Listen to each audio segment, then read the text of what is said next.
Welcome to a Ricky Cumberdale special report.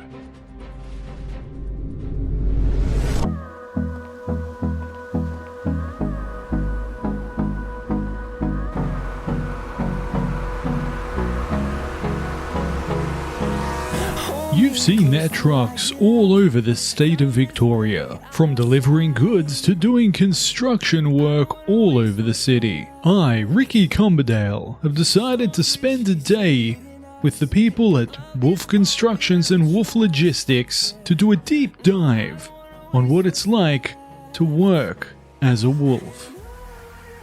Join me, Ricky Cumberdale, on this special report.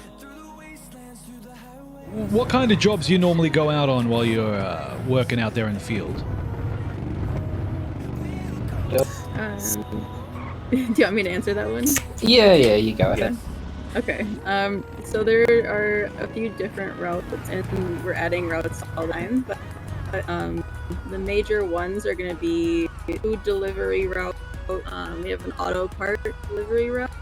And then we just added an emergency services route a couple of days ago. So we just had that first route go out today, delivering like armor and weapons and things like that to the police stations, and then also some supplies to the fire departments. We definitely deliver to a very diverse range, and we cover all of Victoria basically. Oh, that's great to hear. What would you say, just off the top of your head, what's one of the most fun experiences you've had while working with Wolf Constructions? For me, on the construction side of Wolf, I really enjoyed going down to the fishing union dock and grading the road down there, being able to work a grader and learn from the guys on how to work the different pieces of equipment as well. And then as far as the Wolf Logistics side, I'm newly a yard manager, so learning all of that right now, and then we're getting to work with all of the truck drivers and making sure they know what they're doing, and if they need any help, I go out with them. And that's been pretty much daily for me. Oh, well, congratulations on the promotion. Thanks. So yeah, I basically I employed a guy named Matty to be a yard manager, and Sky is actually Matty's partner, and I sort of began to realize just how much work Matty was making Sky do, and I was just like, you definitely deserve to have that role as well, because you're doing a lot of work, so you should be being paid for it and being recognized for it. It was more of me like volunteering to help just because I know it's like I love doing training and stuff like that, so I'm always willing to help with doing training for people. And once I learned how to do it myself, like Dale actually taught me your dad actually taught me how to do the truck and how to work it and everything, and then I just wanted to pass that knowledge on to the other drivers. On the management side of things, like, what kind of experiences have you had so far with managing the staff and stuff? Pretty good people to work with, some troubles. You mentioned excitement earlier. Tell me all about it. So there definitely has been some troubles with just gaining the respect of, obviously I've walked into the industry not knowing much of anything about it really.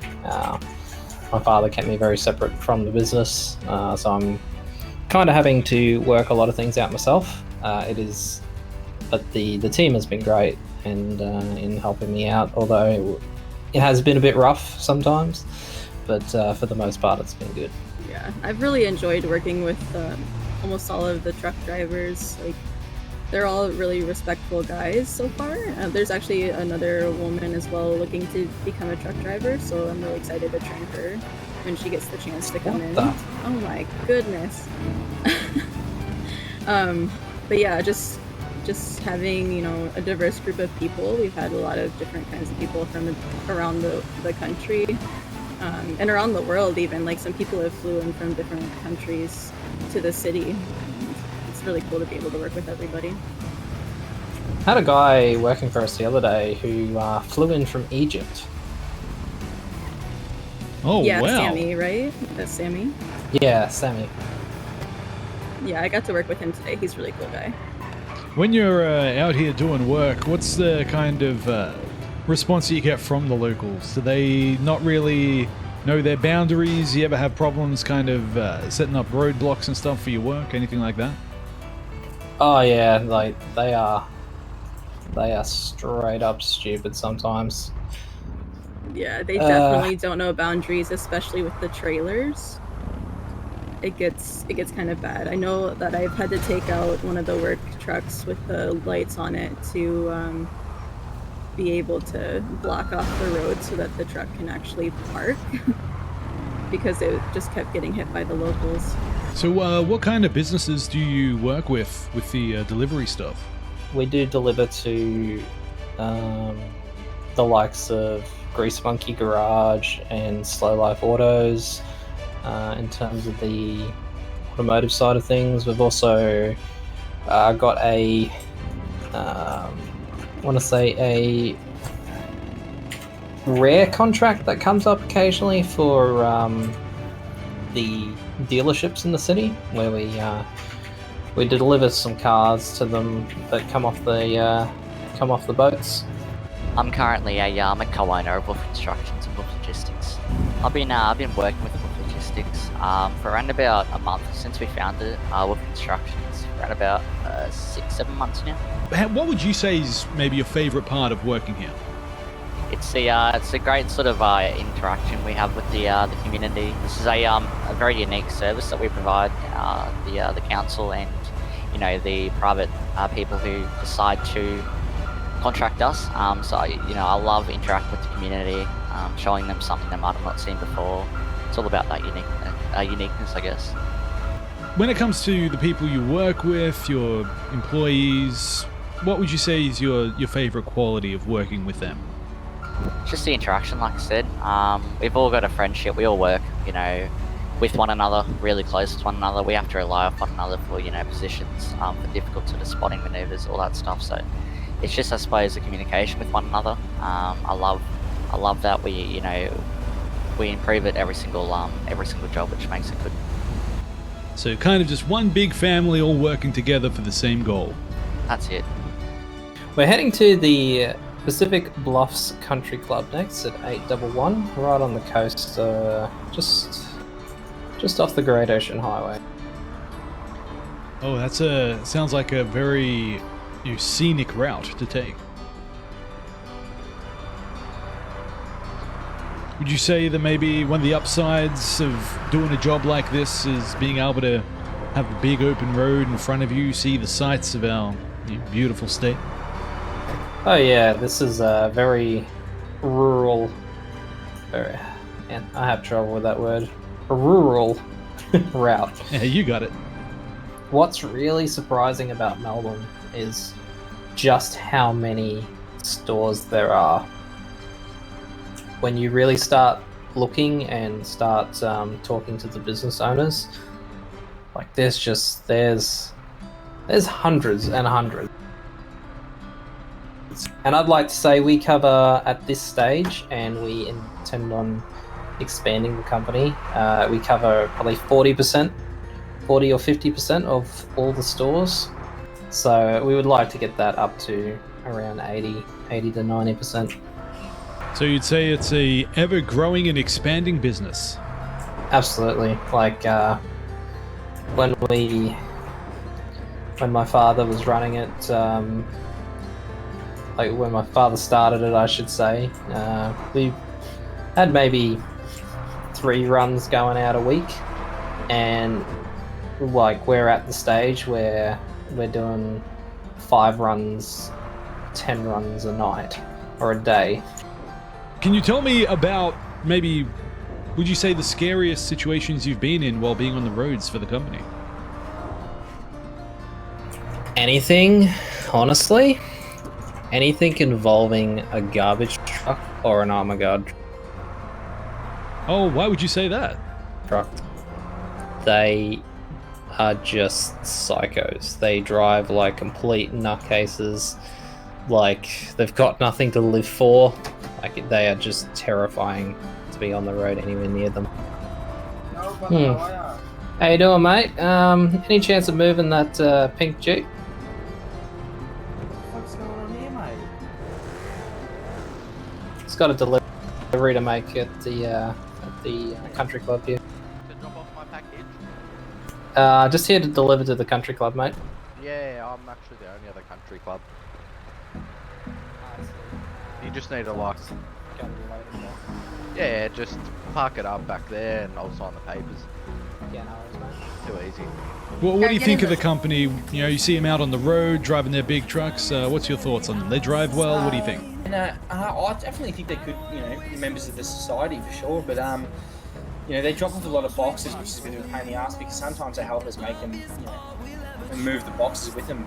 So, you know, that can be a bit of a tedious task. But apart from that, man, you know, they're definitely contributing members of the society. So, you know, I can't really fault them, you know. The customer really orders some weird things here too. Oh yeah, like what? Like shitloads of you know, like cleaning products. Right. Okay. I guess I got to keep the place clean. Yeah, but like, I don't know, very, very specific for like cleaning plastic. Huh. Interesting. Okay. I don't know, very strange. And like lots of like plastic wrap and stuff like that. Huh. I wonder what that could possibly be for. My name's Sky Gaelic. I've worked for Wolf for 2 weeks now. I started as a truck driver, just learning the ropes from Dale, and then moved up to yard manager now, helping train others on how to do it and setting up routes for people.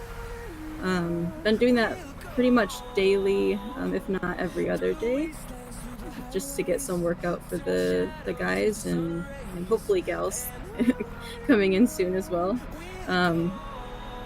Yeah, I think my favorite part about working for Wolf is just the interaction with the other truck drivers and helping them learn how to drive the trucks better, and they seem to really enjoy doing the routes, so just being able to facilitate that for them is pretty much my favorite part of the logistics side. And then I also really enjoy the construction side as well. I got to be a part of the docks project. So down in the fishing docks, we recreated the road up that way. It was getting really washed out and everything, and the fishing union seems to really enjoy that, the fact that they can drive down the road without bottoming out their vehicles anymore. But it's not all sunshine and rainbows at Wolf Constructions and Logistics. After spending a day with the staff there, they were getting more comfortable with me. I decided to start asking them about some of the more darkest sides of the things that they have to deal with. Probably get out of the way, it doesn't really involve her. Yeah, not too bad. What's going on, officer?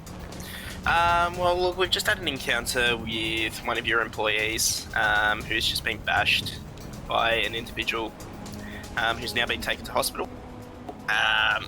Your work is fine at this stage.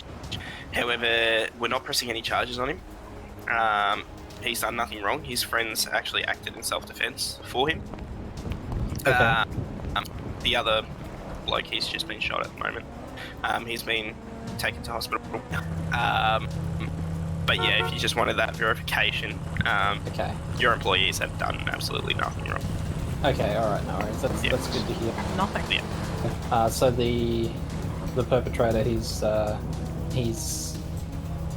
in hospital at the moment, and I assume will be charged after he's discharged. Yeah, he's been dealt with. He pulled up and said that I couldn't drive because I was reversing into an alleyway. So I was blocking the road while I was reversing. And then he said he was going to slit my throat. And he said he was going to call Sky and get me fired. which ended up to be a fake phone call. Do you guys out on the field, do you come across issues like this very often? It's here and there, hit or miss. I get a lot of reports of the trucks being followed, so we've actually had to hire Honor security a couple of times to have the trucks followed by Honor, just to have a little bit of extra help for them. Most of the time it's they want the truck or something, they just see it and they want to hijack it, and we just go out there with our truck and make sure that, you know, there's an extra set of hands in case something goes wrong so we can call the police. Especially, you know, we're delivering at all hours of day and night, and you know, down dark alleyways and stuff like that. So there's plenty of opportunity for our drivers to get jumped and get into bad positions. He personally was shot at the other day, and that's because he wanted to drive the truck, and yeah, he just came up to me and was like, "Hey, can I drive your truck?" And I'm like, no, like, I'm working here. And he tried to take a pot shot at me with a pistol. Wow, people out there seem to be just completely brazen these days. Yeah, absolutely. It's seems that way. I think with the JobKeeper ending and everything, I think people are starting to get a little bit desperate. So for someone out there, some thief, robber, whatever, who does get their hand on a truck, I mean, what possible advantage could they even have at that point? Not much at all, really. Like, what, they might get some Chinese food? Yeah, like, there's usually the deliveries have been made at that point and they're just trying to follow the truck to see where it's going, and most of the, you know, container has been emptied at that point, so just a couple of, you know, like you said, Chinese food, or you know, a case of beer that's left that is supposed to be delivered to one of, like, Galaxy or Tequila or something. So Okay. It's really not worth it. Another thing that I try to train the truck drivers before they go out is to make sure if they get into a situation like somebody's, you know, coming up to their truck or whatever, and they're trying to get out and do the deliveries, I want to make sure that they stay in the truck, make sure the doors are locked, give us a call, or give me a call on the radio, and then also give a call to the police so that we make sure that, you know, there's an ample response time if something goes wrong. As you can see, the delivery business can be quite a dangerous game. Comparing this to some of the other jobs you guys have done, how dangerous would you say this is? A lot more dangerous than it should be. Yes. Yeah, a lot more dangerous than you would think, I would say. Especially since we've had to hire Honor security to help us out a couple times. Like, my father got assassinated over a run that went bad. Yes, I actually was a part of that run, Sterling. I don't know if you knew that. Yeah, I did. So, with that run that went bad, what went bad with it? So, okay. What basically happened was there was a guy named Bobby Sue who is high up or runs the Disciples, I believe. He got busted by the police for something, I'm not sure what it was, and he got community service. He wrote himself a letter stating that the police said that he could do community service through our company.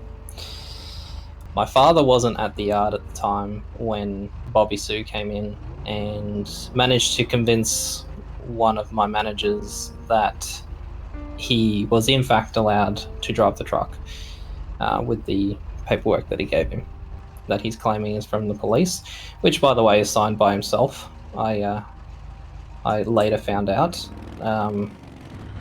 He convinced one of my father's managers at the time to let him drive the truck to serve his community service. And he's caused untold damage to public and private property. I think he wiped out like, I don't know, 6 or 7 hydrants, and I don't know how many light poles.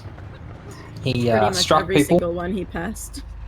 Yeah, he struck people on the sidewalk,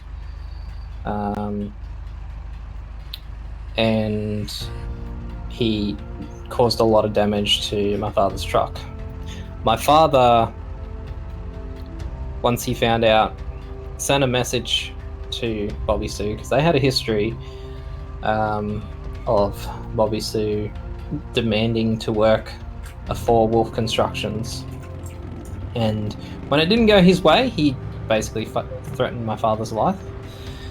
When my father wouldn't back down after he asked for $20,000 in reparations for the damage caused, it exploded in first text messages, and then he called my father, threatened to kill him. My father got the police involved, and I can actually show you where he was shot from. The trajectory analysis showed the most likely place where the bullet was taken, and they did actually find bullet shells there. Yeah, I believe it was right here.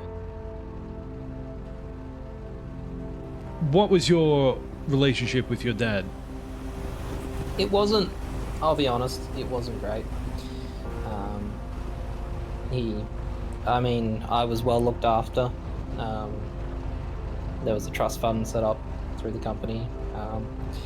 I didn't really want for anything, but yeah, he wasn't around pretty much at all. It was just basically looked after by babysitters my whole life. Right up there, you see those towers up there, that's where the bullet was fired from. One of the Disciples hitmen under Bobby Sue's order.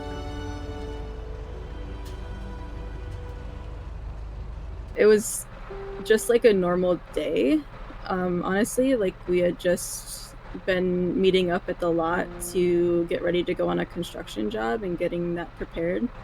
And I just been there because I wanted to learn a couple more of the pieces of equipment to use and see how it worked on the site for construction. And all of a sudden, Dale's getting really like confused and like anxious and things like that, and he's on the phone with a bunch of people, and then like all of a sudden there's like a bunch of police cars and a bunch, like 10 police or so that show up, and then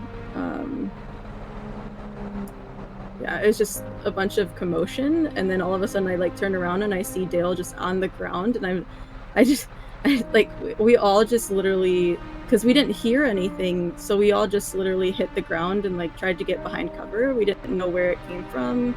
It was like the police were trying to figure out where it was coming from, and so we were trying to just get out of the way, and then they told us to kind of just scatter. So we all got in our vehicles and scattered because we didn't know, if they were going to continue shooting or not.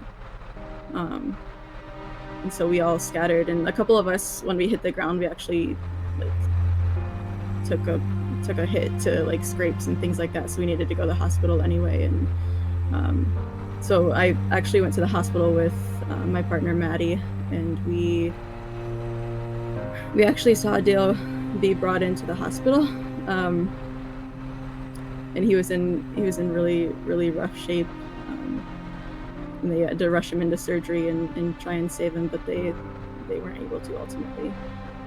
And it was just like really, really emotional.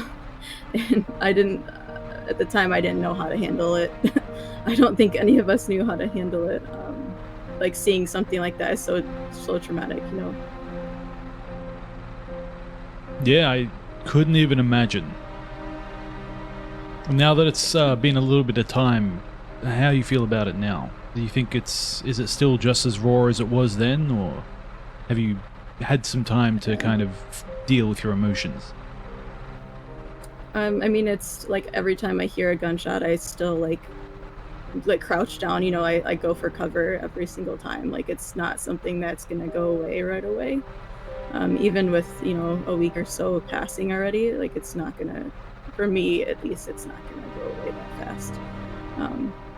So that's definitely gonna stick with me. It's just like the terrifying feeling of not being safe all the time, you know. All right. Thank you so much for sharing that. I know that must have been hard to kind of relive it again and talk about it and think about it again, but I really appreciate that. Yeah, it's definitely something that I don't like to think about, but at the same time, like in honor of Dale's memory, like I'm not gonna forget that it happened, you know. And when did you find out? I found out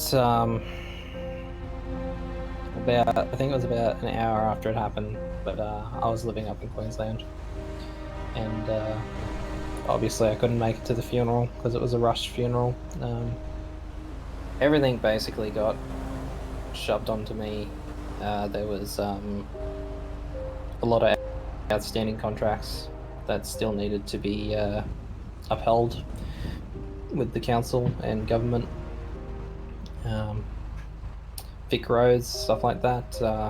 Like just because someone dies, it just, you know, the wheels keep turning and all that. And basically, our company was looking at massive fines if it didn't continue. So I just did the best I could. And now that you've been doing it for a little bit of time, what would you say is your thoughts on running Wolf Logistics with your limited amount of experience that you've had so far? I would say definitely makes sense why my father didn't have a lot of time. So I guess there's a little bit of closure in that respect, or understanding rather. And now that you've taken on all his employees and you've met them, you've worked with them for a little bit, would you maybe even consider the employees that you're now working with at Wolf Logistics here your new family? Absolutely.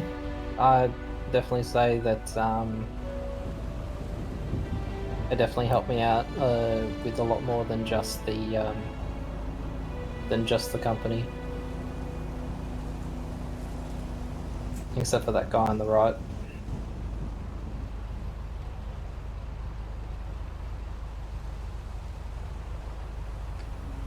Okay, that was perfect. Oh.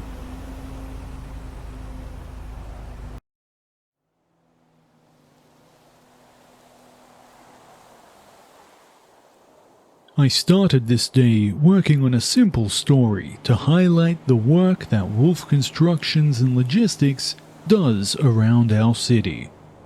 But the story turned into so much more. A tale of hardships, but also of friendships. If you dig a little deeper and get to know the people of this city, you'll be sure to find each of them has their own complex and interesting story. Thank you for joining me on this journey, my dear viewers. This is Ricky Cumberdale, signing off.